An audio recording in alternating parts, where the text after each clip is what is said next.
experimented team that no 2 years are ever the same. The next 2 days will hopefully be a deeply enriching experience for all of us. For those of you who have been here before, you have a sense of what to expect. A warm welcome back to the hub. Thank you for understanding the value of returning each year. To many of you who are attending for the first time, I would like to extend a special welcome. The journey of the hub has been made with close comrades, artists and friends who have been with us from the very beginning. They have influenced and enriched us and have been our strength and guiding light over the years. I would like to thank them all. One phrase stuck to me from earlier this year. Come, take me, please, I want you to come.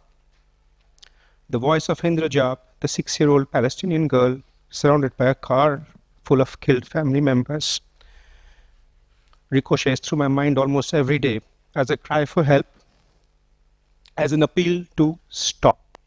What kind of a world are we living in, and what kind of a world are we leaving behind for our children?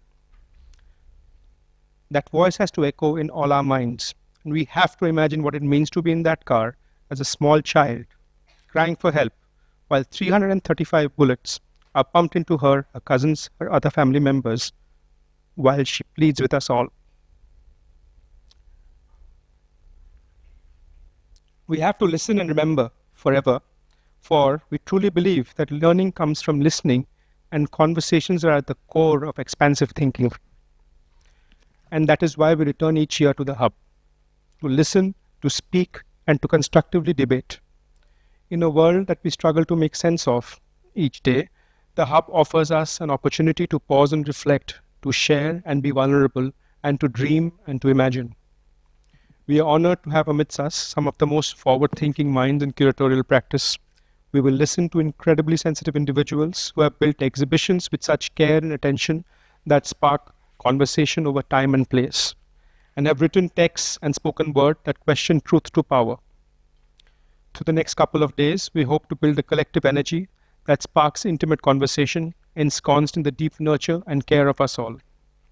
We hope that you will partake in these discussions, and together we will emerge from these 2 days enriched, healed, and rejuvenated. We also hope that many uncomfortable questions will emerge, and we will find some direction to navigate these times together. The Experimental Curators Hub draws its energy from you and your participation, and we would encourage you to be actively involved in dialogue, which is at the crux of the hub. I wish you all open and productive conversations and strengthen the friendships we build over the following days. Welcome. I would now like to invite Priyanka to say a few words.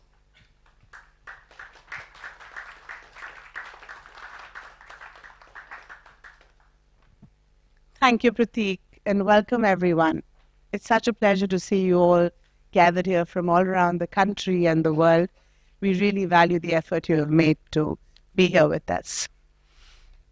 I've been thinking about what it means to be moved in a world in which we are subjected to almost relentless circulation of images, news, and catastrophe, a reality that at times can feel distinctly post-apocalyptic. What does it mean to remain available to feeling within such conditions? Like I said yesterday at Biraj's opening while working with her work over the last few weeks, I was thinking, is being moved an emotional response, a political position, or an existential act? I kept returning to Octavia Butler's speculative fiction novel, Parable of the Sower, and her idea of hyperempathy, an uncontrollable capacity to experience the sensations one witnesses in others, to inhabit the immensity of both pleasure and pain. In Butler's world, hyperempathy is at once a vulnerability and a radical condition of relation, a body rendered incapable of remaining untouched by the experience of another. I wonder whether our present moment is producing the inverse condition, a progressive desensitization, a learnt distance from the relentless abundance of the suffering we encounter. And if so, how might we create conditions in which we become available to be moved again? Perhaps This requires new formats of composite thinking and gathering, forms that resist singular positions and allow multiple registers of knowledge, sensation, and experience to coexist. I'm interested in whether exhibition making and cultural production might become sites of deeper kinetic contemplation, spaces not simply for representation or interpretation, but for cultivating forms of attention, proximity, and perhaps even hyper-empathy. As cultural workers, we have the capacity to assemble publics. This act of assembly is never neutral. It carries with it manifold responsibilities, or perhaps more usefully, responsibilities. Our capacity to listen, to remain attentive, and to respond to the worlds and conditions we inhabit. For the past 15 years, the Hub has been a space for thinking through such questions, a place where, how Rux Media says it and Shuddha sitting here, thought signals that might circulate, intersect, and find ground where shared knowledge is not simply transmitted, but produced through encounter and exchange.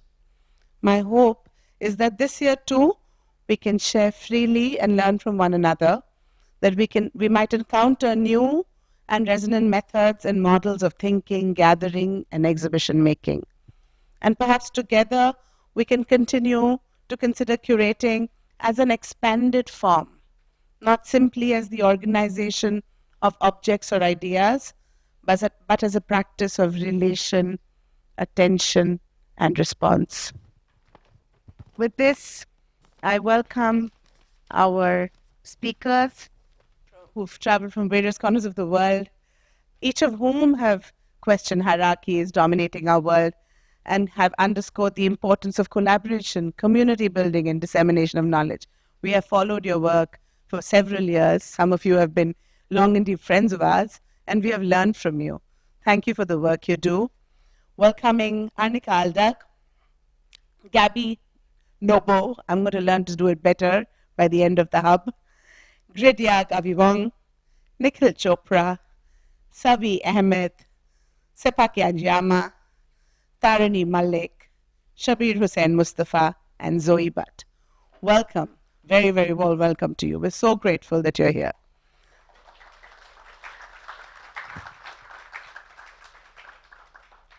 I also would like to welcome our dear friend and comrade Ratanamol Singh Johal, who is the moderator and co-convener of the Hub, our co-conspirator, who has really been the voice of our collective position at Experimenta, and we have deep respect for the position that Ratan stands for, the thoughts that he brings to the Hub, and we're very, very excited to see how he will steer this crucial platform over the coming years. I would like to thank our long-standing partners. At Experimenta, I have to say we have the joy of long relationships. So all of the partners that we've had have really supported the Hub from the very beginning. I can't see them in the room, but they are British Council, Goethe Institute, India Art Fair, our media partners, Art Review Asia, Stir, Attica, and Take Magazine. Each one of you have gone beyond your means to help us keep this platform sustained, and thank you so much. Lastly, but definitely not the least, I'd like to thank our most important pillars, Team Experimenta. And if you're in the room, I know you don't like it, but please can you stand up? Joshua, I can see you. Ahun, Shohini, Neil, Jishnu, Ratul, Prayashi, Aditi, Aman, Aditya, Anchal, who's hiding, Maniza, Kunal, Rohini, Shobik, Ranjit, and our extended teams in Kolkata and Bombay. It takes a village. You guys are just exceptional. Thank you so, so, so much. I'd like to hand over to Aditi, who will take you through the house rules and introduce formally Ratan. And Ratan, you kick it off from there. Thank you so much, Priyanka. Thank you, Pratik. And good morning, everyone. Thank you for squeezing into this very small space. It's a very intimate space, and we're so happy that you're here. Formal welcome to the 15th edition of the Experimenter Curators Hub. We're looking forward to the 2 days of learning and conversation. I'd like to start by introducing our moderator, Ratnamol Singh Johal. I hope I pronounced it right. Ratnamol is a co-convener of the Experimenter Curators Hub 2026, an art historian and curator. He is also the inaugural holder of the Shireen and Afzal Ahmed Chair in South Asian Arts at the University of Michigan. Sorry, that sentence continues. I'm a little out of breath. I'll repeat that. He is the inaugural holder of the Shireen and Afzal Ahmed Chair in South Asian Arts at the University of Michigan, Ann Arbor, as Assistant Professor in History of Art. Previously, Ratnamol was Assistant Director of the International Program at the Museum of Modern Art, also known as MoMA to some of you, in New York, where he contributed to a number of collection acquisitions, managed the Contemporary and Modern Art Perspectives, also known as CMAP, initiative, and the Primary Documents Publication Series. At MoMA, Ratnamol co-curated the exhibition Video After Video, The Critical Media of Camp, the contemporary collection displays War Remembers Me and Staging Selves, and he was also a member of the curatorial team for Signals, How Video Transformed the World. He holds a doctorate from Columbia University, where he curated the summer 2025 exhibition, known as Homage, Queer Lineages on Video at the Wallash Art Gallery. He is also an alumnus of the Whitney Independent Study Program and was a fellow at the Tate Research Center, Asia, and curator at Coach International Artists Association. Welcome again to the Hub, Ratnamol Singh Johal.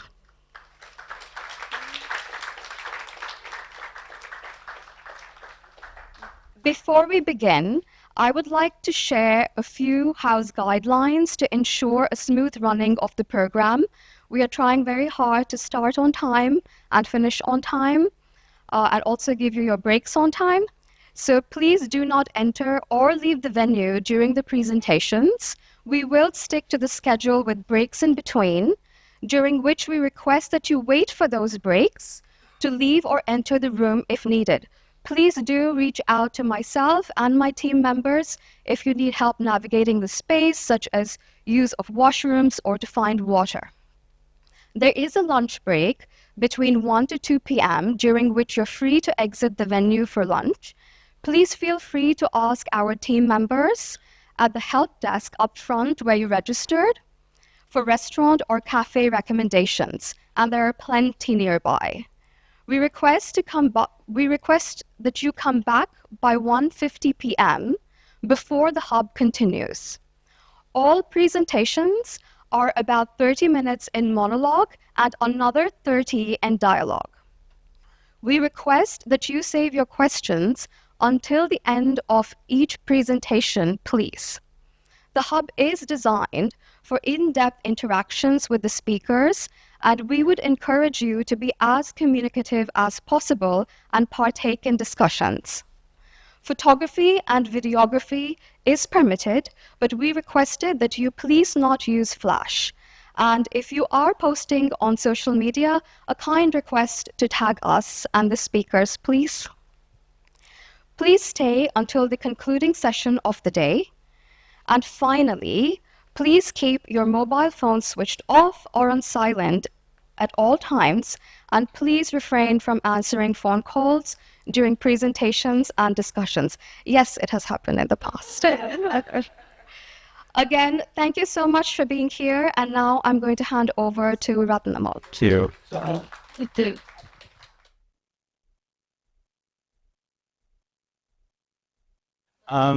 Good morning, everyone. And I know this has been said already, but I want to start by expressing my deep, deep gratitude to the Experimenter team, Priyanka, Prateek, Ahon, Aditi, Anchal, Shohini, Anjishu, Ratul, and everyone else who has made this hub possible and worked so hard to push this platform into its 15th year. It takes an enormous amount of commitment and endless amounts of work. And so I really want to take this moment to recognize this long-standing effort to bring the hub back year after year. And of course, also to acknowledge and express my gratitude to hub moderators past, including the incredible Avik Sen and Natasha Jinwala, and of course, all the participants who've made this the platform that it is. Next, of course, our inspiring list of speakers, Sabih, Zoe, Gabby, Arnika, Sepaki, Mustafa, Tarani, Nikhil, and Gritya. Thank you all so much for accepting our invitation and for your openness and generosity in coming here to share your expansive practices with us. And of course, to the attendees of the hub, the overwhelming majority in this room, those who are joining us for the first time and those who come year after year, those who are in these four walls and those who are tuning in from afar. There's many virtual attendees. Your curiosity and your interest really fuels this hub. So thank you for making the time to be here with us and for your questions, which we look forward to. The hub is really a space, as I've come to learn, where we host each other. As the exemplary host, the artist Rikrit Terimanesia says, there's a way of hosting which is to hold a space where people can think for themselves. There's a certain kind of energy and attention, a certain kind of empathy. Over the next 2 days, we collectively hold this space for listening and learning, for questioning and reflection, for critique and commiseration, and indeed also for a lot of fun. So within the rich legacy of the hub, as many of you know, we consider curatorial work as taking many, many forms, including the creation and sustenance of infrastructures and the fostering of alternative imaginaries built on hope, self-reflexivity, and a desire to build and rebuild together. Each speaker this year, similar to last year, has been encouraged to treat this invitation as a moment for pause and reflection within their own professional and personal trajectories. They've been invited to take stock of where they are in this precise moment, mid-July 2026, as they think back to the key concerns, ideas, and points of necessary recalibration that have shaped their practices across different contexts and in varying capacities. I see our work here as articulating needs and producing possibilities for what is to come through collective retrospection and a recognition of the urgencies and ethical conundrums of the present. We cannot do this work without being honest about the crises we face in our field and in the world at large. Across the arts in India, much like we witnessed internationally, we're in a moment of unprecedented consolidation of monetary, political, and cultural capital in the hands of a few. We stand also today with Sonam Wangchuk as his hunger strike enters day 20 in Delhi, and the fight for millions of futures continues on many fronts. We call also for the release of Shilpa Gupta, Akriti Chaudhary, and other artist activists articulating their support of and solidarity with industrial workers. Here in Bengal, the dramatic change in the ruling dispensation is already transforming everyday realities, enforcing preventive detention in the name of public safety, and aggressively targeting minority communities. All this while our larger world remains ravaged by imperialist wars, genocidal violence, rampant xenophobia, climate catastrophe, and the unchecked specter of AI. I turn to the words of the philosopher Giorgio Agamben from the now well-known essay, What is the Contemporary? Agamben says, quote, "A contemporary is someone who, in taking a look at her era, surveys the shadows instead of the lights. All times are dark for those who experience their contemporaneity. Thus, a contemporary is someone who knows how to see this darkness, who is able to write by dipping her pen in the darkness of the present. End of quote. Our insistence on gathering here and talking candidly with each other as contemporaries is an effort to continue and to write and speak through the darkness of this present. We're here to discuss, demand, and dream up the kinds of structures, forms, resources, and commitments needed to sustain practice and maintain a vibrant cultural ecology at all levels. I'm excited about the many, many synergies between our hub participants, both speakers and attendees, which will emerge as conversations unfold over the 2 days that we're all together and will continue to resonate beyond, I'm sure. As our 9 speakers will attest, the work of the curator manifests in multivalent ways. We will think through curatorial work as an act of storytelling, of staging polemics, experimenting with pedagogy, and expanding publics. We propose a critical view of global entanglements and work to destabilize entrenched divisions and hierarchies. We gather here in Kolkata year after year, not simply to restage a formula that works, but as an effort towards maintaining this platform as a dynamic and evolving environment. It is shaped by all those who come to it with their thoughts, ideas, differences, doubts, questions, and enthusiasm. The intimate space of the hub has time and again provided a context for conversation and exchange rather than one-way address. So before I introduce our next speaker, I'm going to offer a quick overview of the day's program and the format of the hub, some of which Aditi has already talked about, and some of which is very familiar to many of you. We have 5 speakers today and 4 tomorrow. Each session is allotted an hour, which includes time for a presentation and a dialogue between the speaker and the rest of us. I will kick off the discussion and then invite questions from the room, both physical and virtual. Virtual attendees are requested to type their questions into the chat, and that will be monitored and relayed to me. And here we ask that you await a microphone before you ask your question, and please introduce yourself before you ask your question.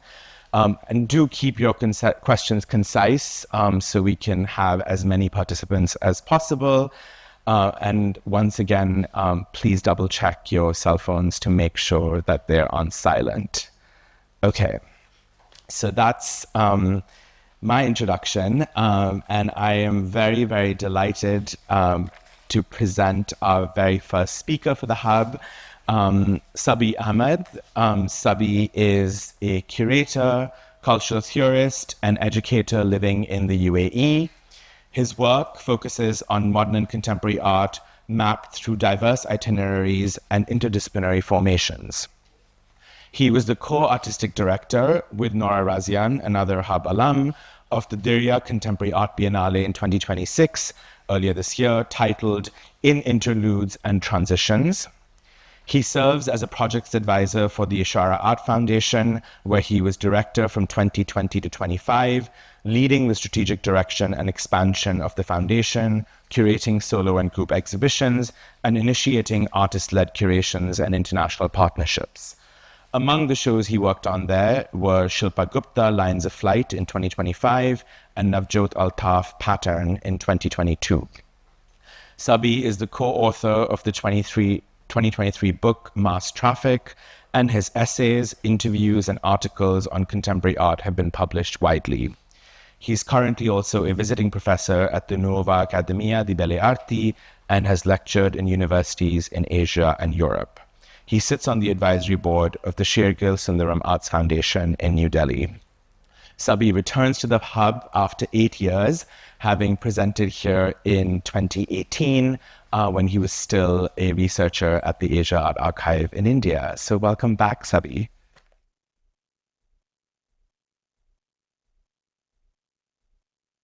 Morning, everyone.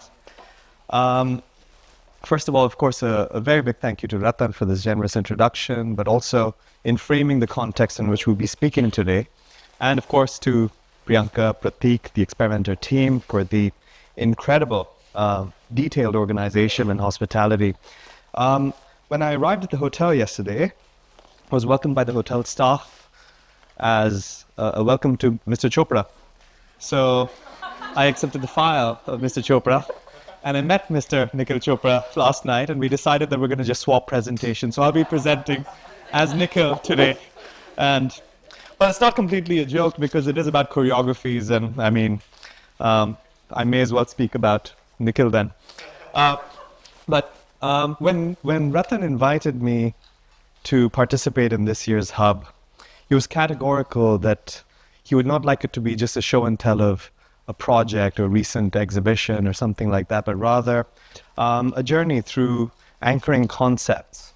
So what I'm going to do is kind of share how, at least in the past 8 years, contexts and concepts have coalesced in my practice, but also in response to so many of my peers.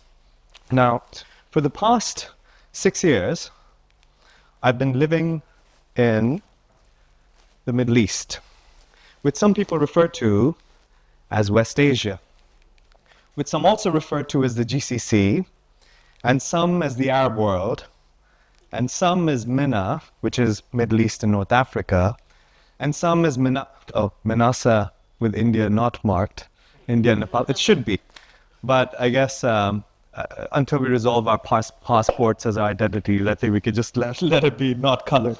But I mean, what you're basically seeing is these synonyms, in fact, signify completely different territories.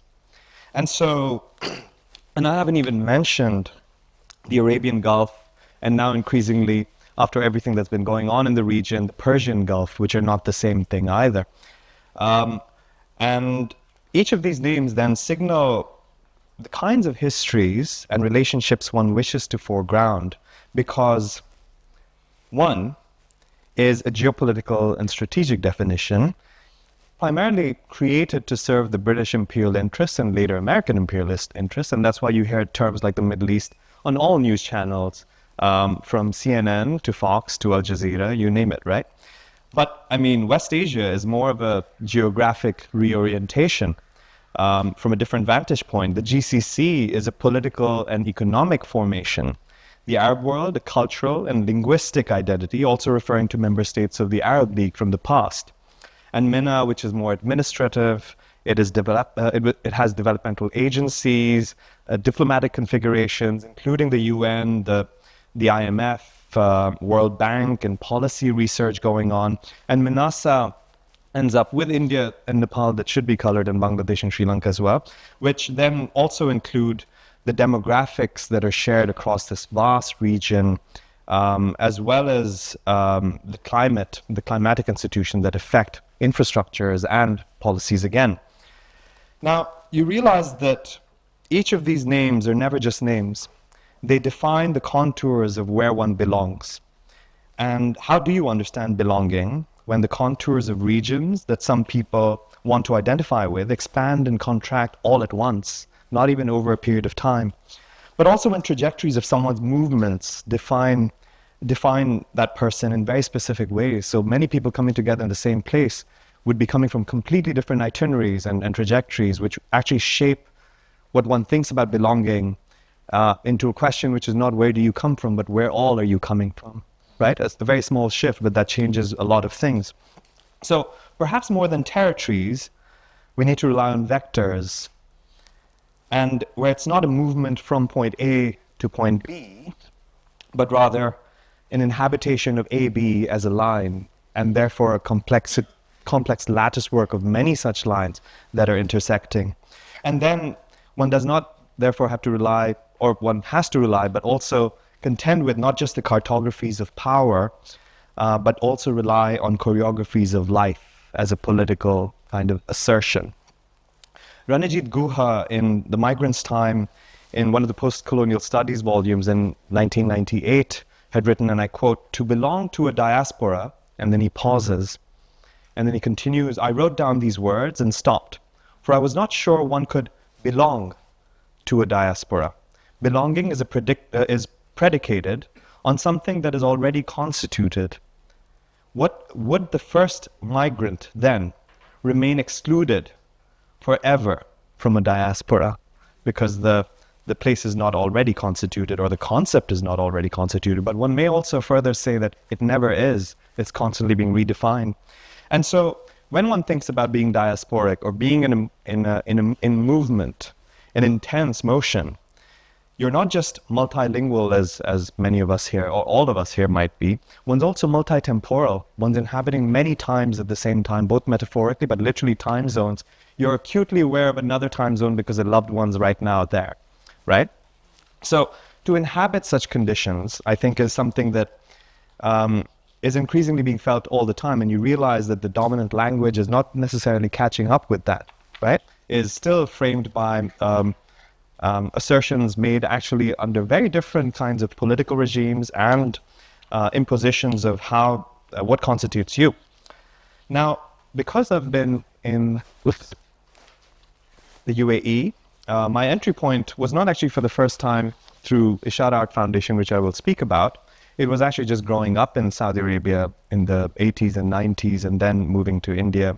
I don't want to make this biographical, but it is also to mark a shift that's happened in the visibility, because that was a period when the Gulf Wars were in the news and a lot of people were growing up in that. And there's a generation now that's kind of also reckoning with the relationship of the recent conflicts with that. But also, having done more projects in the past 6 years, one's already aware of the cliches that define the Middle East, Gulf, Arab world, whatever you want to call it. Cliches of the desert, cliches around capital, cliches around narratives of migration, which are real, because all cliches have some truth embedded in them. But they're also much more nuanced, and I mean, you have to scratch. Oh, sorry. I'm just going to button up then and be a little more modest. Is this better? Yes? Is my modesty better for you now? Okay. So you realize there are all of these cliches anyways, right? And one actually, it's surprising the number of people that fly by, that come from different parts of the world, that would sometimes kind of reproduce the same cliched perceptions. And you're like, you wouldn't ask that question if you went to Berlin and asked about a very specific topic that everyone's been talking about for the past 50 years. Or you wouldn't come to India and say, you know, I'm interested in what is the state of poverty or yoga or something like that, because you'd be like, what are you talking about, right? So it's surprising sometimes of how many cliches keep getting reproduced by sometimes even the most critical and intelligent co-thinkers. And then one has to kind of try and explain. And I mean, I'm not the first one saying this. A lot of people who've been living there all their lives are like, we're just tired of explaining. But at the same time, I think it needs different frameworks and different frames of references of how do we unpack places of such nature which have such high traffic. I mean, one can come up with lots of metaphors. For instance, Dubai really does feel like an unrequited dream of Gurgaon or Noida or something, you know? Like it's really what these places would have tried to be. But one's also aware of the prominence in the art discourse, at least, of particularly around sci-fi. These cities look coming out of sci-fi movies, and particularly a very specific strand of sci-fi, which is not Octavia Butler, which is not Ursula Le Guin, but rather Blade Runner, and those kinds of things, which, I mean, also should be distinguished. Speculation, of course, is big. A lot of discussion on discourse of speculation, techno-fetishism, that have then sprung movements such as Gulf futurism and many more. All of it seemed, I mean, after I arrived there, seemed to me like neo-Orientalism, like sci-fi, the obsession with sci-fi, the obsession with techno-futurism in the Gulf, just because you see these metallic structures and buildings and a certain mechanized form of like a regulation. But they do seem like neo-Orientalism, because if the older 1.0 version of Orientalism was a timeless past that shapes these places, this becomes a timeless future. And what does this timeless future exclude is history itself, because history is the messy part here. And that's what you can kind of just bypass when you go into narratives without actually addressing history in a very direct and analytical way. So then what is the public when one goes into these kinds of contexts? And you realize, of course, that the public is constituted very differently across the different Gulf countries. A big difference between just say Saudi Arabia and the UAE is that Saudi Arabia has 60+% of local nationals, compared to UAE, which just has 10% of local nationals. So the relationship of governments' policies with regard to publics changes in both of these spaces. Not to, of course, mention that in at least the 21st century, the public sphere is shaped by histories of the Arab Spring, of BLM, of Me Too, of the umbrella movements, of Shaheen Bagh. And some of these reverberations can be felt in the kinds of, not just the security complex, but also the insecurity complex that kind of arrange people in places and architectures and infrastructures. Mirzoff, in his book, How to See the World, had nicely put it early on in the book that the world today is young, urban, wired, and hot. Young because just the kind of demographic boom in many parts of the world of people under 35 or sometimes even 30. Urban because the expansion of cities that take up the real estate of the world, whether it's first tier, second tier, whatever you want to call it, wired because of the connectivity, and hot because of climate.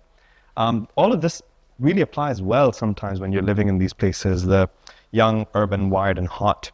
But the question, of course, for today is how does this, all of this translate curatorially, right? So let me just jump straight into my entry point, at least in 2020, when I joined the Ishara Art Foundation. And this is the context that I was reading as I was moving to Dubai from New Delhi and having worked for 10 years at the Asia Art Archive, both in Hong Kong and in Delhi. The Ishara Art Foundation, just for some of you who don't know, was founded in 2019 by a patron and a businesswoman in Dubai who's been living there for the past 40 years. Her name is Smita Prabhakar, and she established this independent art organization dedicated to contemporary art of South Asia and South Asian diaspora. But not necessarily only to represent what all is going on in the region, but rather how does South Asia get defined in a place like Dubai?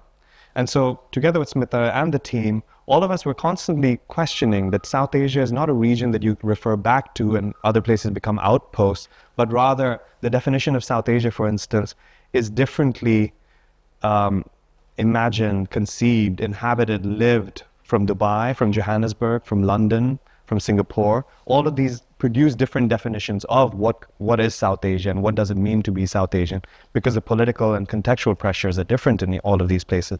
The fantasies and fears are also different in all of these places. So I was already coming with some kind of conceptual anchors, as Ratan had asked of me, from Asia Art Archive, which included focusing on geographies as what AAA called complex geographies, looking at women in art history, and not how do women get included in art history, but how does art history have to change once other narratives start coming in.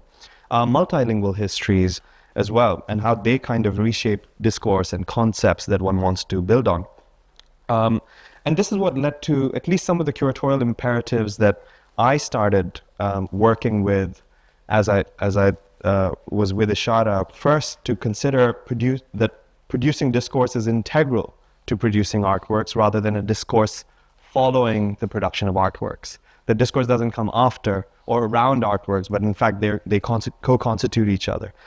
Creating infrastructures for experimental thinking, but these can be sometimes antithetical, because in fact infrastructures want to propose a sense of stability and structure, even if they're at an infra level, while experimental thought demands very different kinds of parameters, and sometimes, I mean, they benefit in fact from structures because they can sometimes also test them.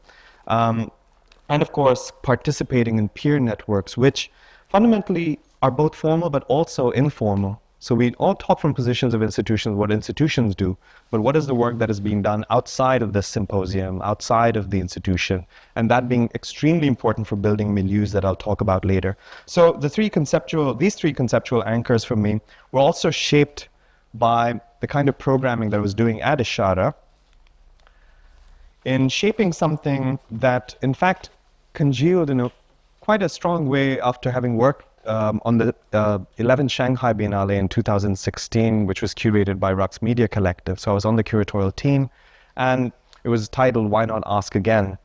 And there, they were already proposing the importance of itineraries, not to make an artist list as such, but how to map interesting itineraries and how those produce worlds.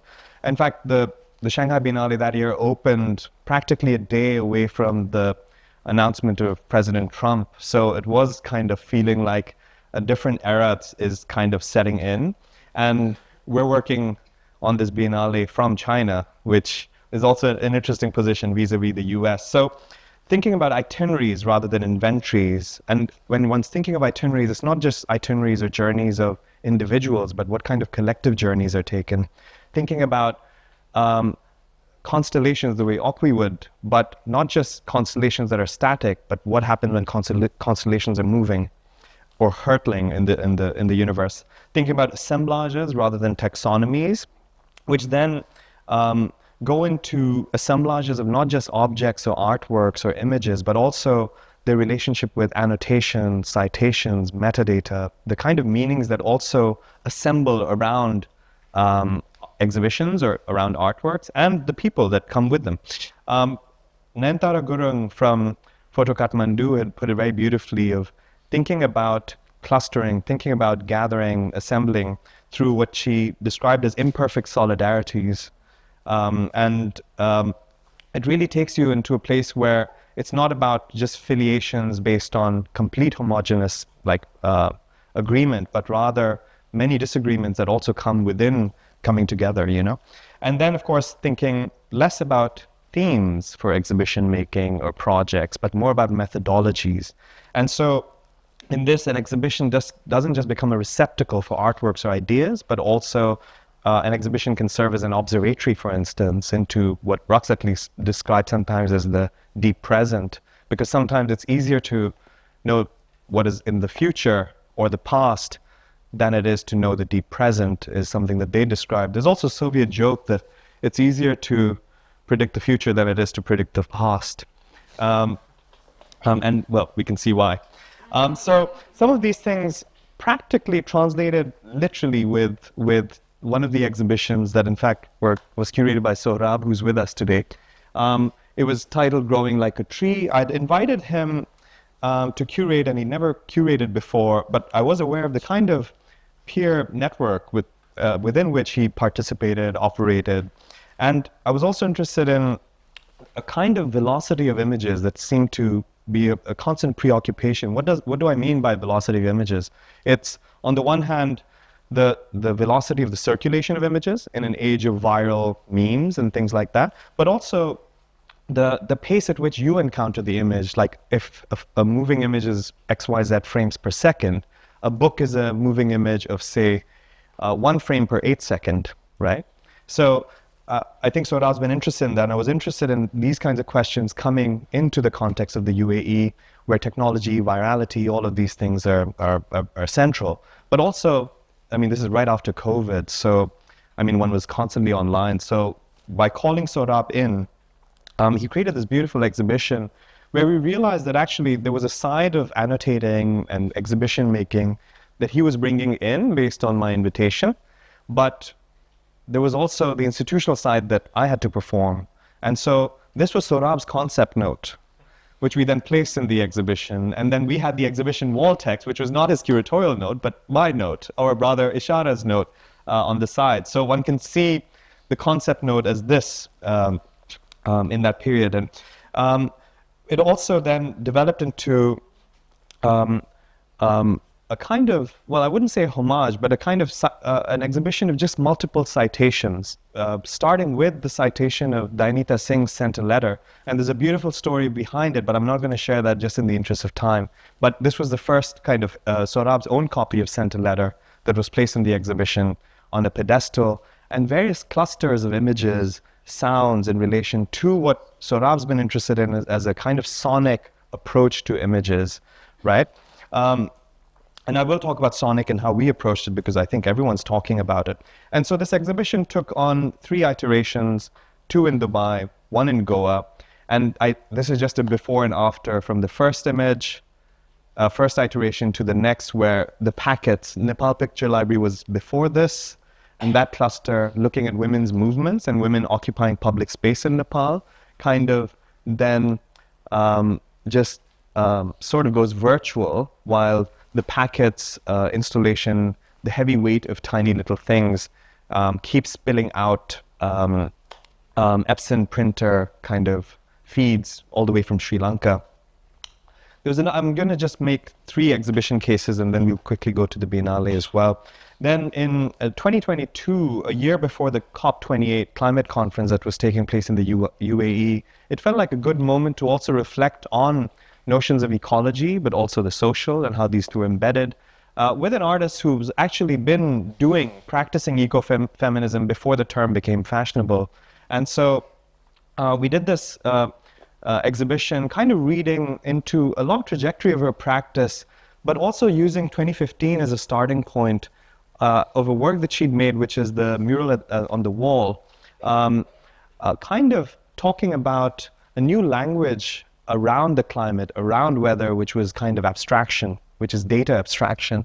So we were thinking about another regime of abstraction that we've entered in the digital age, where abstraction is not the opposite of representation, but rather it can also take on hyper-indexicality, because all of these pie charts and statistics don't seem to be contesting the image. They seem to be telling you something that more accurate than an image can even tell you, right? And how do you perceive climate change? And so we position one kind of abstraction of this data abstraction around climate together with patterns coming from indigenous communities made out of rice.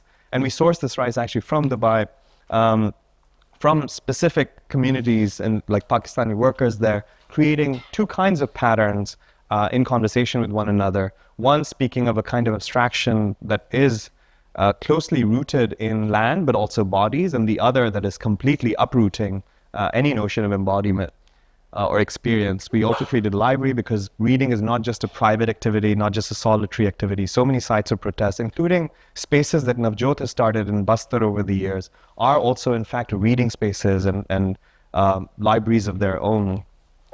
Then the last exhibition I did before moving on from Ishara as the director was Shilpa Gupta's Lines of Flight, where we were looking at vectors, and I will speak about vectors in a bit as well, instead of borders. How does one think about that?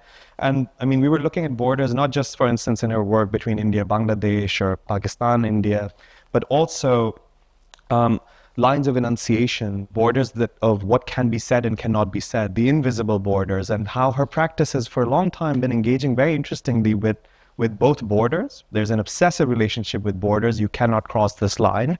And at the same time, lines constantly crossing through, permeating through. So the vectors and borders kind of play was something we were tracing for almost 20 years of her practice, without being a survey really, because she'd already had surveys.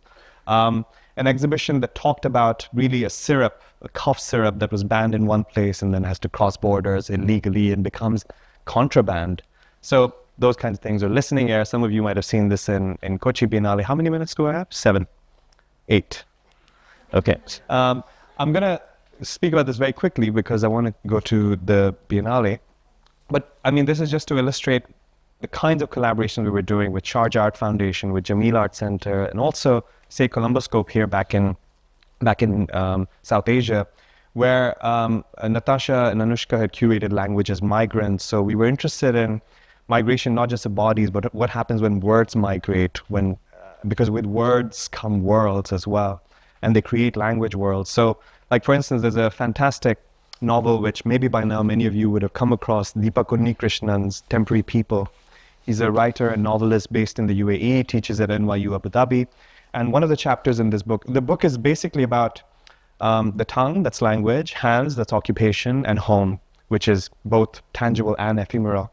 And one of the chapters early on in the book is about a young boy's tongue that jumps out of his mouth and runs amok in the city, cursing in Arabic, Malayalam, and English, and Hindi all at once, creating complete chaos, not because of the curse words, but because of the hybridization of curse words across these languages and the accents it assumed. So talking about language as migrant was something that really interested us when we were collaborating or finding collaborators, and Natasha and Anushka did a really incredible program around this with the Columboscope. Then we come to the Diriyah Biennale, and some of you might have attended, so I felt kind of conscious how much I should repeat, but I guess many of you haven't. So let me just take you through some of the things. So this is a Biennale that takes place in Riyadh. I'll show the place on the map, but we were interested, of course, in the fact that this was a Biennale taking place after the completion of the first quarter of the 21st century. And so what does it mean to the languages, the concepts that we're working with? How many of them still hold water anymore, or how many of them need some kind of revision, or maybe just put aside in a vitrine? And so we started really looking closely at the kind of pressure points of our time. Nora put it very nicely. Me and Nora were the co-artistic directors of this. And Nora put it very nicely of how do we take the temperature without a thermometer? And so what kind of languages and devices, tools and techniques, both somatic and technical, do we need to think about in developing this Biennale? And the heat was high, by the way, not just because it was summer. So and we know that there's an obsession of how the region appears to the world, because it appears through news channels, it appears through narratives of war, migration, memory, longing, all of those things. But also, remittance economies, people bringing chocolates from Dubai or Riyadh or something like that. Entire homes being built in Kerala by people who are doing not very well-paying jobs in the Gulf countries, and sending money back home to build houses, which then remain empty as well, because no one finally comes back to inhabit them. And so these relationships was something we were interested in, which then changes the perspective not to be preoccupied with how does the region appear to the world, but how does the world appear from the region? And that kind of got us thinking about how would we imagine the world appearing from the region? It appears through an annual river of sand that forms of 27 million tons up in the sky that only satellites can see. It moves all the way from Chad to the Amazon forest and some parts of South Africa. Now it's turning European skies red, and they're starting to have problems. But this has been going on for centuries. The particulate matter and the constitution of sand is changing. But 27 million tons up in the sky forming clouds. So if you think about deserts and territories on land, there's also deserts up in the sky every year. Bird migration routes and how many pass through. In fact, in Delhi, I was showing how 10% of the world's migratory bird population actually travels all the way from Lebanon down to Palestine, Jordan. They pause at Jordan, to Saudi Arabia, to Sudan and Ethiopia. And this is also the same route on which they meet about 8% of the global drone production. And we were very interested in the question of what happens when 10%, which is practically 500 million birds, come across 10% of the world's drones. Do they fall in love? Well, it turns out I don't have that slide, that they turn out to be anti-Zionist birds because the jets can't take off in Israel. They keep getting into the propellers. But also, how does the world appear? You are acutely aware of the shipping lines because Dubai has one of the largest ports in the world. Not to mention, of course, the Strait of Hormuz, which has been in the news all the time. Airline routes, yes. Waste management, and you can see the asymmetry of where the waste might be coming from and where it's being disposed of. The refugee routes between 2010 and 25. And so really, how does one kind of think about these vectors, as I was mentioning earlier, and how would we change our curatorial practice around that? We were also interested in the kind of aesthetic sensibilities that are emerging in the 21st century. So, for instance, how do you create spaces not just through walls or not just through language, but canopies, that we could see in Shaheen Bagh, or the kind of bundles of homes that are displaced, forced out, and going from place to place. So these are images of our time. But what was interesting as we were doing this research on the millions of people that are in movement, not just itinerant movements of migration, but literally social movements, is that something has also structurally changed in the kind of social and political movements in the 21st century, which actually sometimes are very spontaneous, less structured, less driven by traditional ideological battles, and much more intersectional, and frequently leaderless because A lot of them don't have a leader as a Nelson Mandela up front. Of course, we see the other side as well. They're leaders that want their face everywhere, slapped onto walls and flags and things. But you also see a whole lot of social movement that is actually sometimes faceless in the world of Facebook. So that's something to think about. And then also if there are processions, I mean, I'll come to processions. If there are processions and all of these in our social surrounding, there's also those up in the sky. Apparently, back in the 19th century, it was already discovered that trillions of bacteria, fungi are residing up in the clouds, but they're not just inhabitants up in the clouds. They're quite literally making weather. And similarly, inside our gut, about 2 kgs of an average adult is other bacteria. And so you have these kinds of large movements that are happening above us, below us, but also through us, right? And so one's dream may not be one's own, but in fact, a village of bacteria dreaming one's own dream, because we're not one, we're practically a billion so bacteria, right? And so this brought us to new kind of anchor points, thinking about choreographies against cartography.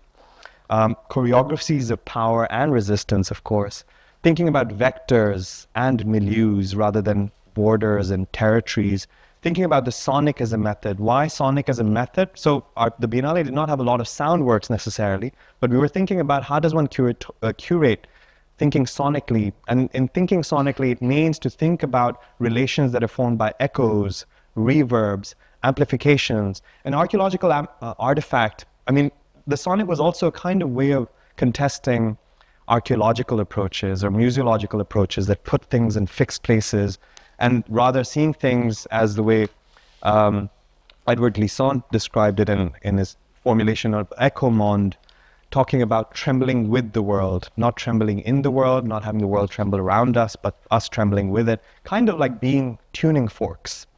Man, every time I present, I keep like finishing, I meet the deadline before I even get to the exhibition. This Biennale is cursed. They're setting up context. Okay. So anyways, just to quickly wrap up. So we were actually going to artists, sharing the context, sort of like the way I laid out, but in more nuanced ways, to develop new commissions, borrow certain works. And we started actually with a keyword that was transmissions. How does one understand the world through transmissions? I mean, COVID has already happened. I think we're still trying to understand what it is, and it's still going on. But the idea of transmission still sounded quite technical. It still sounded quite disembodied, as if something else is transmitting through us rather than us also being implicated in those transmissions. And that kind of evolved into thinking about the Biennale as a multitude of processions. Not the procession as only a metaphor, but as a condition of our contemporary existence, because these processions include the bacteria, the trillions in the skies, includes the 27 million tons of sand, includes the 2 kgs in our tummies, going through us, around us, and we are part of those. And so the question is, which processions are we participating in? Which processions are we already implicated in? Which processions are, and these processions are sometimes carnivalesque, sometimes celebratory, sometimes mourning, sometimes grief, all of these things. So thinking about the Biennale through a choreography of histories, ancestors, dreams, and premonitions that move through songs, stories, plagues, and storms. That's Riyadh right in the middle with a star, and you can see it's not landlocked. You can also see the difference of the scale of Saudi Arabia in relation to other Gulf countries like the UAE or Qatar next to it. So one also realizes that a very different kind of historical movement has passed through this place, and many of the cliches don't hold water at all. This is the place where it's in an old wadi, a valley. The sites I've marked there are the venues of the Biennale. The other places are warehouses where there are studios. The Biennale was divided. I'll just really quickly run through. Disjointed choreographies, looking at a hall of chants and language, collective observation, arenas and forest of echoes. We had literally a procession open the Biennale, because the idea was not that the Biennale starts with a procession and ends with a procession, but rather, how does the Biennale channel the procession that shaped the world right now? So some processions pass through Diriyah is how we thought about the Biennale, rather than us becoming a kind of receptacle for the theme of a procession. Hamdan, a real phenomena, you have to look him up online. developing this kind of a procession, looking at Bedouin music. By the way, the Biennale was titled In Interludes and Transitions, and in Arabic, it's titled Fil Hilwa Tirhal. These two do not actually match one-to-one in meaning. Fil Hilwa Tirhal is actually drawn from the history of Bedouin communities in something that they wish you, as you set on travels, yet again, of of cycles of encampments and journeys in which settling and moving are not two opposite conditions, but cyclical and different kinds of rhythms. So Fil Hilwa Tirhal is those cycles of itinerancy. So there was a procession, there was Petrit Helilide revisiting his drawings from age 13 when he was in a refugee camp during the Kosovo War, and he was in Albania, and so he revisits those, blows them up. So if on the one side you see trees and birds, on the other you actually start seeing tanks and soldiers and buildings on fire. Daniel and Ramos looking at reassembling life from hurricanes to Afro-Caribbean slave histories. UG looking at urban detritus that we collected from Riyadh and placing them in this kind of a rib cage of a hammock, which overlooks Hazem Harb's gauze series, which actually traces the etymology of gauze from Gaza, because one of the earliest weaving of gauze actually happened in Gaza, and it's a kind of like very moving irony of the fact that like the kind of bodies that need, I mean, they were used both for repair as well as shrouds. Ahad Al-Amudi running into a landscape and a simulation of the landscape. Rajesh Vangar looking at a very different kind of a choreography in the Hall of Chance, where everything is in some kind of a spiraling state. Mycelium singing the very first opera by Noon Mubarak in the middle. And the very first opera recorded, at least, is Daphne Phono. So we're having Odyssey released this evening. This might be a nice moment to revisit Daphne as well. Tehsir Batniji and Galaporis Kim in the collective observation, where Tehsir is looking at images of Palestine and the violence. They're going viral, except he blurs them because the bandwidth in Palestine is so low that images take forever to upload. But more importantly, resisting the kind of consumption and sometimes even the fetishization of violence, which the big tech bros are already capitalizing on. Histories of visual cultures and cinema posters and what kind of changing lines of permissibility by Ayman Yusri Deodban in Saudi Arabia, but looking at Egyptian posters. Alana Hunt looking at mountains being exploded in order to form dams. Rohini Devashar looking out into the cosmos, and in the middle is Rami Al-Khattami, who looks at basically the older forms of symbolizing an occupation of a place with these posts, and next to it, well, at the back is Sarkar Pratik, a gigantic kind of a frozen landscape of Theo Mercier, which kind of started becoming white with salt. None of us expected it. We thought it'll keep going red, and we were kind of worried if it's going to look like a sundae and ice cream in the end, but thankfully it didn't. But it kind of leaves you in a limbo as to whether you're in the future or in the past, because it's got data servers as much as it's got fossils in it. This was not in the Biennale, but this was kind of like a really important guiding image for us when we were thinking about processions and transmissions. It's in the Nat Geo, if I remember correctly. John Stanheimer's basically people standing on the shore of Djibouti trying to capture signal to send messages and link up with their families back in Somalia.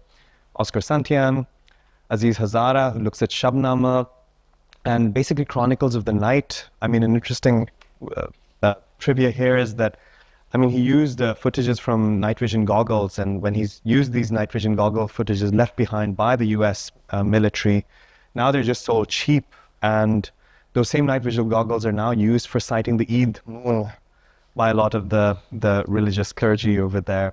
So, I mean, a complete repurposing of it, but he kind of creates this sort of an installation with a projection of these landscapes from Afghanistan taken through night vision goggles. A clustering of Rux Media Collective, Bogosi and Merve, looking at thresholds of visibility, various kinds of stagings of histories from Lebanon, from El Salvador, from Saudi Arabia in this kind of conversation together. There were a whole lot of performances, sound pieces as well, where you go in, and Nancy Winnie is from Cairo, she develops this. Research and new commissions done by looking at, say, regions outside the main cities. And so what were the water sources in Saudi Arabia? And Augustina Woodgate from Argentina actually mapped these out into pie charts that became drinkable water fountains on the Biennale. Yusuf Agba-Ola. This is the larger curatorial team. Nora Razian and I, we came together first, and then we were interested in bringing different kinds of practitioners. The top blue column is the curatorial team. Sami is an architect. We had assistant curators in orange, and Mary Lou, who was managing actually all of us and the exhibition development. And last, I'll just literally end to say that in the past few years, friends and I mean, all of this translates into the exhibitions we do. We've been interested in what are the new political figures that are emerging? What are the new political tools of violence sometimes that are all around us? So the Excel sheet, you know, like people talk about the harmful effects of social media. No one's talking about the harmful effects of Excel, you know? So we were looking at, and I mean, in Lantian style, so it got me also spinning on that trip, kind of a certain language of irreverence, not an anti-disciplinarity, but a non-disciplinarity of sorts. Looking at Excels and PowerPoints and contracts and force majeure, but also new political figures that seem to be dominating the world in a large way, such as the consultant, the advisor, and the kind of role they play with no skin in the game. Or new formulations of the exhibition that we wanted to propose, such as in this 101 variations of the exhibition in the 21st century. And let me just leave you with this slide. Thank you very much.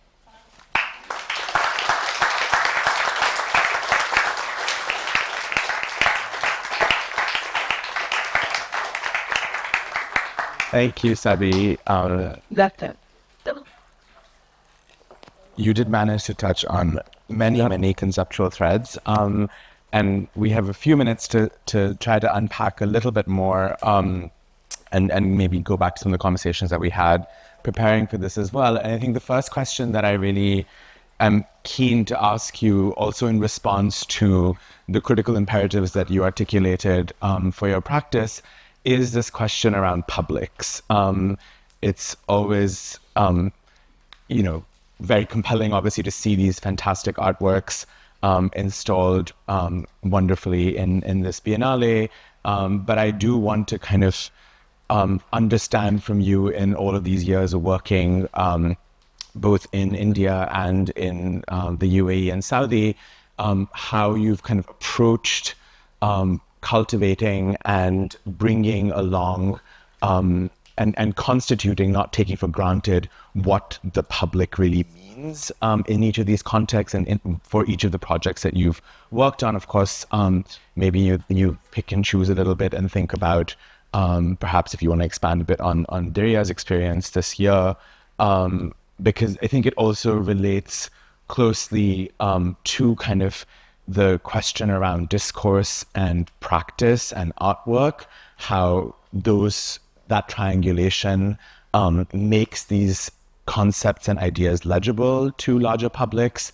And so I think it'd be interesting for us to kind of understand with some specificity the kind of texture of those publics that you have constituted and brought along. So with Saudi, since I'll use Diriyah Biennale as an example, I had the opportunity and fortune to actually move to Riyadh for a year and a half. And this was partly intentional too. It was not demanded of the Biennale, but I had the opportunity because I just stepped down from Ishara's directorship. And so I moved, and really to kind of feel the pulse around me, because there are major infrastructural developments happening across the so-called cultural sector.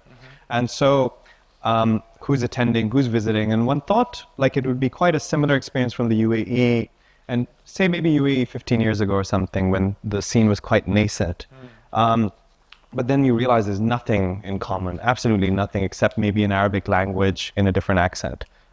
Everything is different. And so in Saudi, like I mentioned earlier, there's practically 60+% of local nationals, which has a very different kind of a demographic or public composition, because in the UAE, you rarely find, at least in Dubai, Abu Dhabi, and Sharjah, someone from the Emirates, a national, who is, say, economically underprivileged.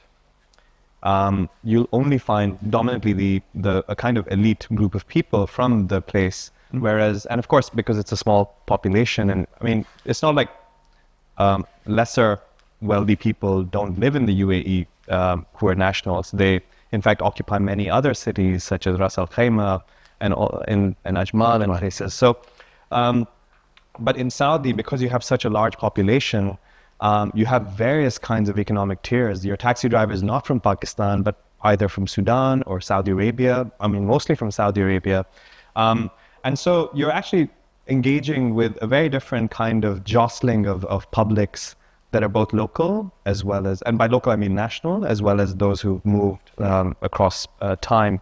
But something that I've always done, irrespective of the exhibitions or projects I do, is make a clear kind of distinction that the community is not the public is not the so-called consumer. I rarely use words like audience. So one is actually then seeing which communities or like groups of people does one want to first engage with, like in a concentric circle. And the place I immediately go to are actually universities and students, because you have a committed group of people for a 3-year to 4-year cycle because they're just studying and they want to be rebellious and they want to ask questions about everything.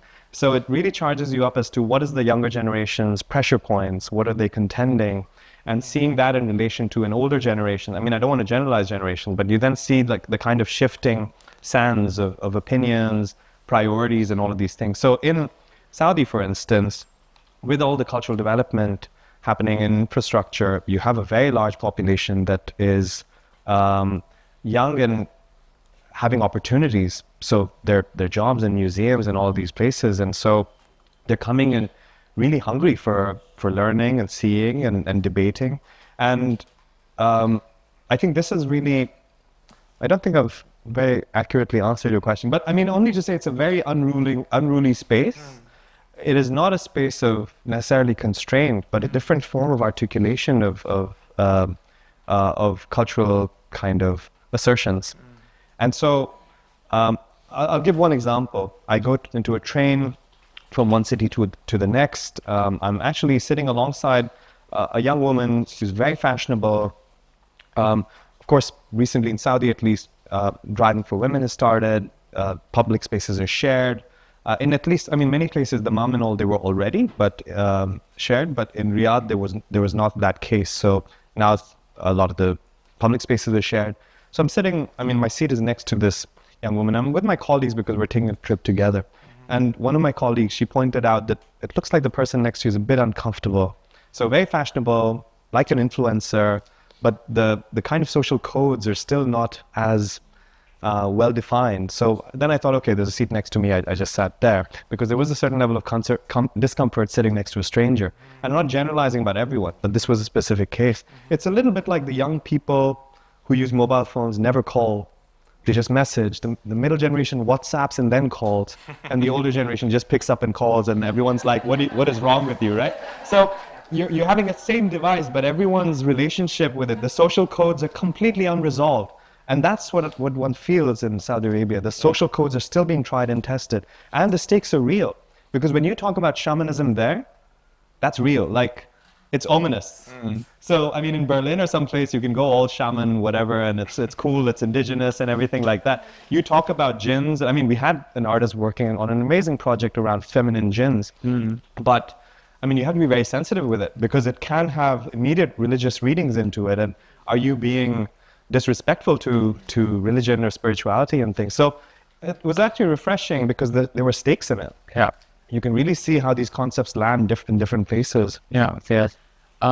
Another thing that you mentioned the university being a significant kind of site that you look at when you start to build these concentric circles, and also to think about these different registers of knowledge that you are both drawing on, but also producing and feeding back into.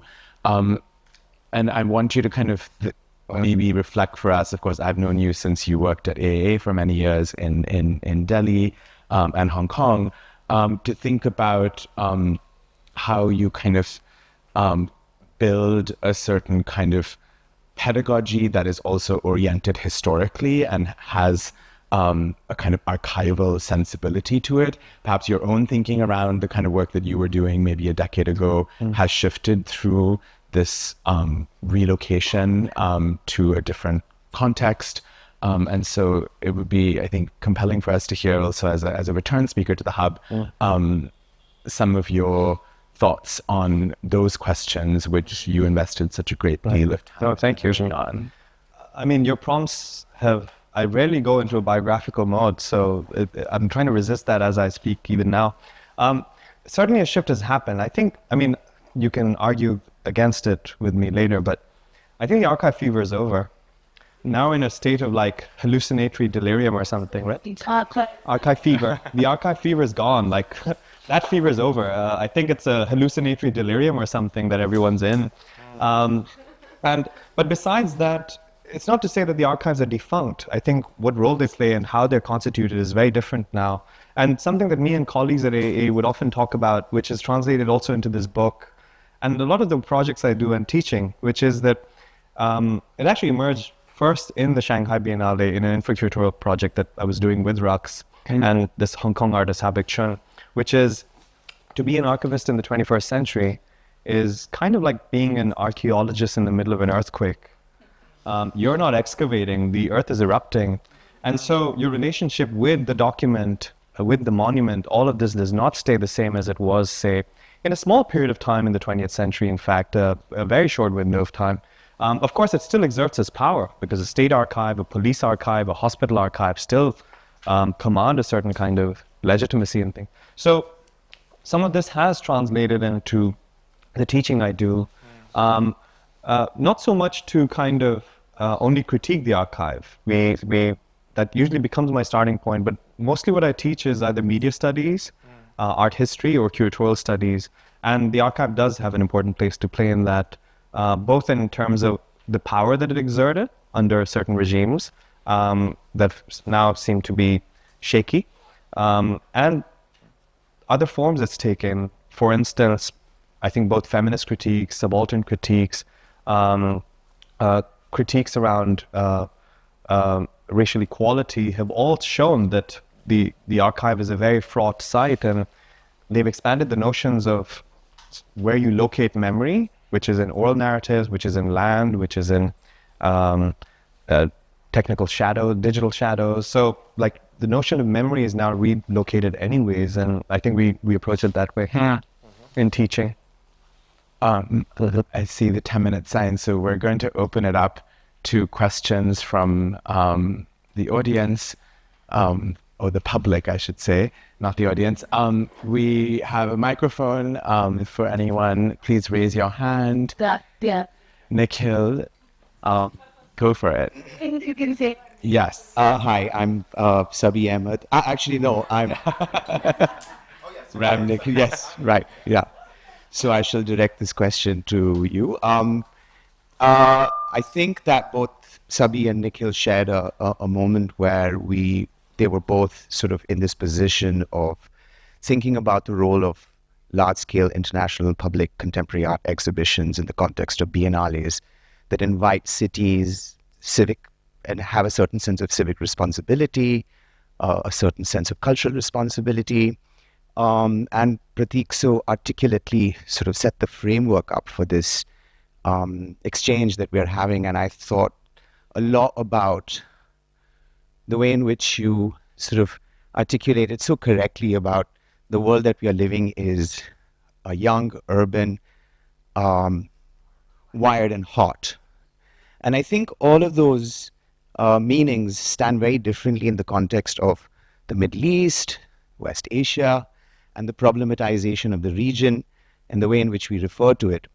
But I think we were caught at a moment when the world was really in a mess, sort of politically, of course, I mean, ecologically, of course, but the politics and the way in which that region was politicking sort of really turned in a very kind of dark direction. We were confronted, like especially with you in Saudi Arabia, to your left, you had Gaza and Israel, and to your right, you had Iran. So in your understanding of the deep present that you are so beautifully articulated, how did you roll with those punches? Or what was the shape-shifting that required? Or what were those decisions that a person put in that position? How do you make decisions in the now and what happened at that moment with you in your engagement with Diriyah, for example? Thank you. Beautiful question. I think Nora put it very nicely when she was asked something similar about everything that was going on in the region, and all of it kind of just exploded in the middle of the Biennale, not at the opening, not at the closing, right in the middle of it. Which is to say that I think one was aware of this being a much more ongoing, longer-term contextual characteristic rather than out of the blue. So the Biennale at the very outset was already kind of aware of, sensitive to those histories. And if we were not talking about those histories of what's been going on in Palestine or the kind of regional conflicts that had happened, not to mention all the other wider kind of stakeholders in the region, we were already aware of how we're going to build that in, We were already aware how we're going to build that into the Biennale narrative, sometimes through other geographies. How does the long shadow of the Vietnam War continue? How does, what kind of coping mechanisms in, say, an artist in South Africa have dealt with apartheid? So, or, how that translates into art projects. So these kinds of histories were very much in the fold of the Biennale, rather than making them topical. In fact, if you remember from early 2000s, a lot of art coming out from West Asia, including Lebanon and all, were so focused on, well, at least the market's demand was so much about war. Like there was kind of, war fetishism or something like, I think there's a term, war porn or something. Like a lot of art wanted to be about that. A lot of Hollywood movies only wanted to depict the region through that. So we were obviously aware of what all we're not going to do. And that was one of those things, that we're not going to make these topical kind of statements or present works that do that. And so what happens at a conceptual level, it was already built in. What happened at a practical level in terms of just, visitors coming, and how do we program around this? How do we maybe even switch, because now something is amplified, the temperature's risen astronomically, was that, again, building in spaces of reflection in the programming about this, as opposed to only situating this in the now. Reflections of how does the past compare to the present. So programs that were done keeping that in mind. In Saudi itself, it was less affected over the past months compared to the UAE, Qatar, and Bahrain.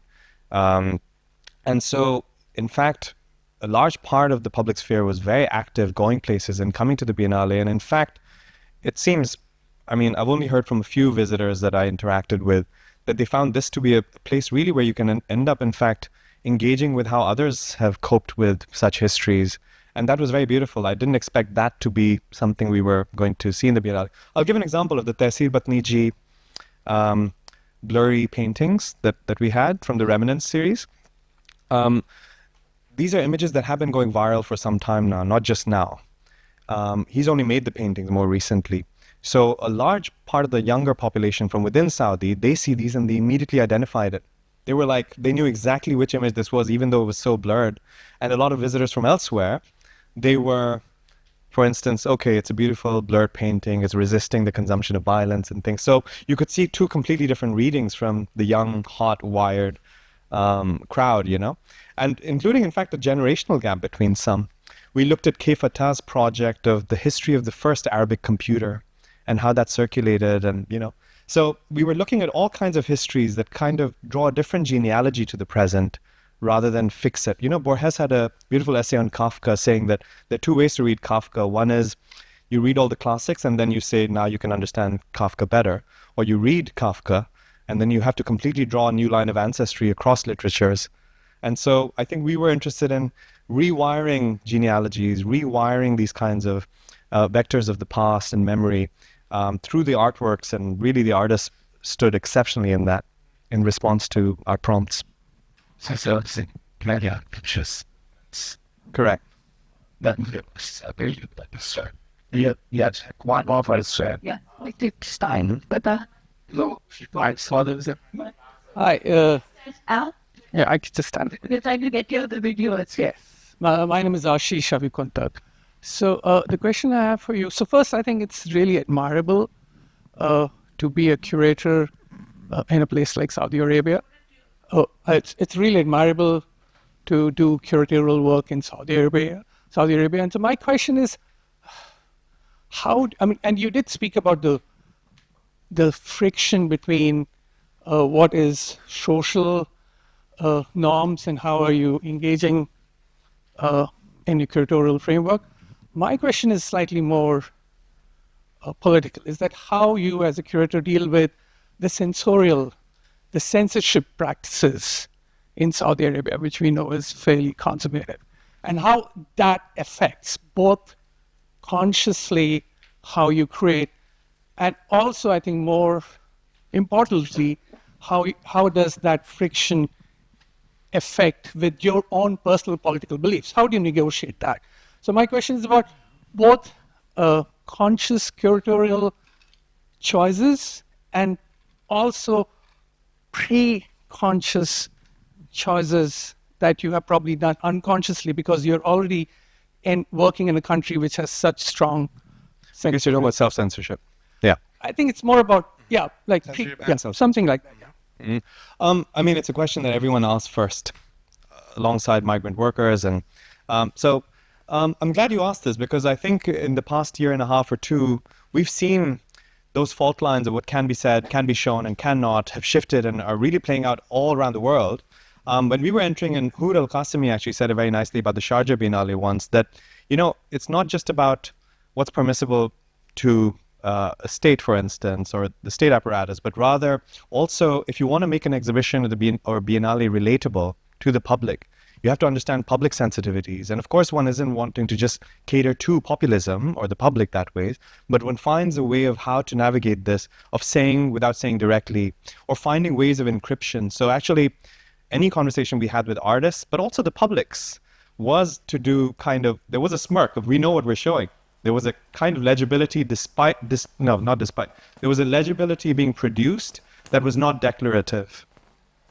And I think that was the approach that I've generally had in a lot of my curation, not just there, but in other places, rather than assuming a declarative form of politics, that you wear it on your sleeve and that kind of thing. I'm not saying that freedom of expression and equality are to be taken lightly, but you know that the world is operating in different conditions. And I mean, I don't find it that remarkable curating in Saudi, because in fact, it was a much more interestingly less jaded audience. The visitors that were coming were just so curious and wanted to have a conversation. No one knew where it would take them, and sometimes into uncomfortable areas, and then you kind of pause there. But that's exactly where art does the work, because now they're going to have a conversation. This literally happened in a workshop. I know I have to wrap up. Yeah.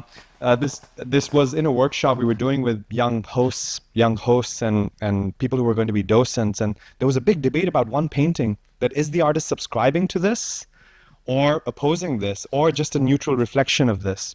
And this was all like a population of both young Saudi docents, as well as some from Sudan, some from Palestine, all together having this debate in the middle of a workshop. We had to just stop everything we were going to workshop about, and we realized this is a very important moment in the Biennale's pre-opening.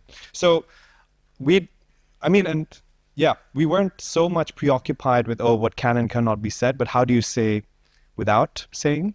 How do you encrypt? And in that encryption, how do you recode aesthetic sensibilities rather than try and decode them for the public between artists?